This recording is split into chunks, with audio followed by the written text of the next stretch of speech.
looks like we are underway here in our women's lightweight varsity 4 final. We have from right to left, we have Penn State, Wisconsin, MIT, Georgetown, and Gordon here. The women's lightweight varsity 4 looks like a great start so far from MIT. Again, I mentioned MIT, the reigning points trophy co-champion from last year.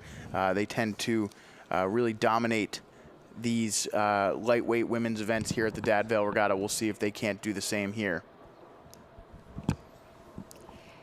Yeah, and I want to point out, too, just make a note that Penn State will actually go on to Accra. This is a student-run club, whereas the other teams here from Wisconsin, MIT, Georgetown, and Gordon are all IRA schools and will shake it out again at the IRAs in a few weeks. So it's very fun that they get to be out here on a course together. Very rare that a lot of these lightweight programs actually get out on the same course together. So a lot of times they are dueling around the country just a little bit and don't often get to see their West Coast rival like Stanford. They have BU, who has also had a phenomenal season, the Boston University lightweights, phenomenal season up there that many of these crews will be vying for and chasing down at the IRAs in a few weeks. So this is a great opportunity for all of these crews, again, and then Penn State to come in the field and join them for a lot of really exciting lightweight varsity racing. So very, very cool to see all these crews out here.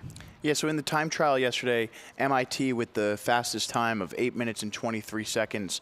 The next fastest was Georgetown, 8 minutes and 33 seconds. And you see here on your screen those two leading the way at the start. So the results from the time trial yesterday were MIT, Georgetown, Wisconsin, Gordon, and Penn State. So we'll keep an eye on that and see if it finishes any differently from the time trial in today's grand final for the Robert Espes Trophy. Espes Trophy. Yeah, that's a little bit of a tongue twister. I've had a few of those myself. I won't say what they are so I don't get roasted online again. I will roast myself before it happens, but we will do our best as always. So we thank you for sticking with us through these exciting races here. Again, looking like MIT, is that lane 3 here that we're seeing MIT and Georgetown again? So MIT rowing very long here, very loose, a little bit higher rate. Actually, I'm going to clock that for you as they start to walk away from Georgetown and open up water just a little bit, so maybe a half a boat length or so, but still moving as we speak. So let me get you a stroke rating on this MIT boat. I always love to see what the lightweights are doing here. So here we are in the meat of the race, the body of the race, and we are quite high. I have them at about a 38, 39. Not too atypical, maybe a touch high. Again, depends on how this crew prefers to row, as long as they are efficient, not just getting rate for the sake of it. And MIT looking really strong here, continuing to open up that lead as they approach the halfway point here. You can see that orange buoy there signifying that the race is halfway over, and you still have halfway to go. Yeah, and we actually don't tell our rowers that, right, Joe? Because that is not what you want to hear. You're halfway to go. You know, we try to make it a little bit more eloquent and give you something to do through that 1,000-meter mark. Definitely. Like we are hoping to see some of these other crews do following MIT, which is way out there in front. For some of us, we call that a horizon. But we hope that some of these crews can actually close the gap just a little bit. But look at the shot. Yeah, beautiful shot here as we see Wisconsin on the left hand of our screen, currently in position for the bronze. Again, holding firm with the results from the time trial yesterday as MIT continues to press their lead. Georgetown firmly in second, Wisconsin firmly in third. Now, what do you think, Joe? Do you notice a lot of difference in the styles of lightweight and heavyweight or open weight rowing? I know that's kind of a big question, but we do see a difference sometimes in like the brute force versus the finesse. Is there anything that you notice in particular that we see in lightweight rowing that might just be a little bit different than a heavyweight or open weight crew? Well, certainly I think that one of the more interesting things about rowing in general, specifically at a lower level, is that early on in the spring, the lightweights always win.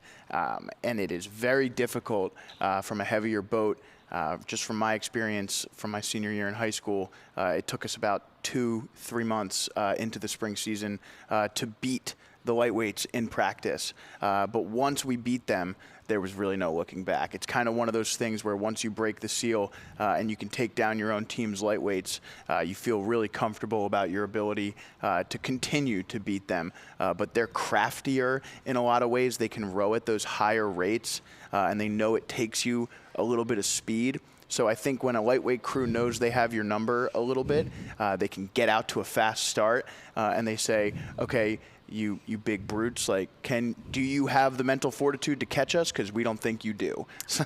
I like that. Crafty. That is a great word to describe lightweights. And correct me if I'm wrong, but what I'm hearing is basically a heavyweight crew, like an 8, let's say, gets up to speed and stays up to speed, whereas the lightweights are kind of quick right off the start. So if you can catch them, you might have a chance, but first you have to catch them, and that can be very difficult to do, just like we are seeing here with MIT way out in the lead, followed again with open water. I can't even count how many boat lengths right now. A little bit hard to say, maybe 100 meters or so. Again, our drone is a bit deceiving, so I don't want to call that too early. Lane 4, Georgetown, and then followed by Wisconsin in lane 2. So Penn State and Gordon still flanking the field here, but just off of our screen. So when we get a chance to see where they're at, we will definitely do that for you. But right now, we're looking at MIT way down the line. Yeah, 250 meters left to go now for our leaders from MIT.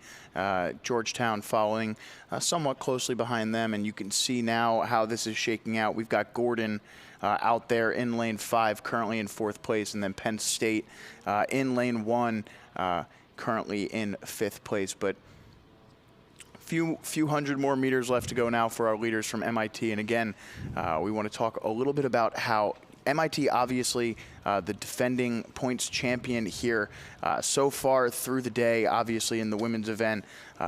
Oklahoma City really, and Dominican and William and Mary really shown through in some of the earlier smaller boats.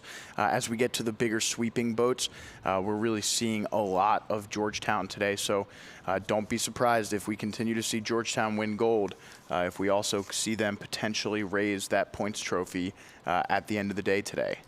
Yeah, and as we speak here, watching some of these crews come across the finish line, I think you're really smart to bring that up because we do have a few crews that we've mentioned quite a few times. Again, various boat classes, men, women, they're all over the place. So again, it becomes a little bit difficult to keep track of some of these crews that have been part of so many different events. So it can be very, very easy to sneak up on a points trophy. So you never want to overlook the importance of getting involved in a lot of these different events in some of the smaller boat classes as well.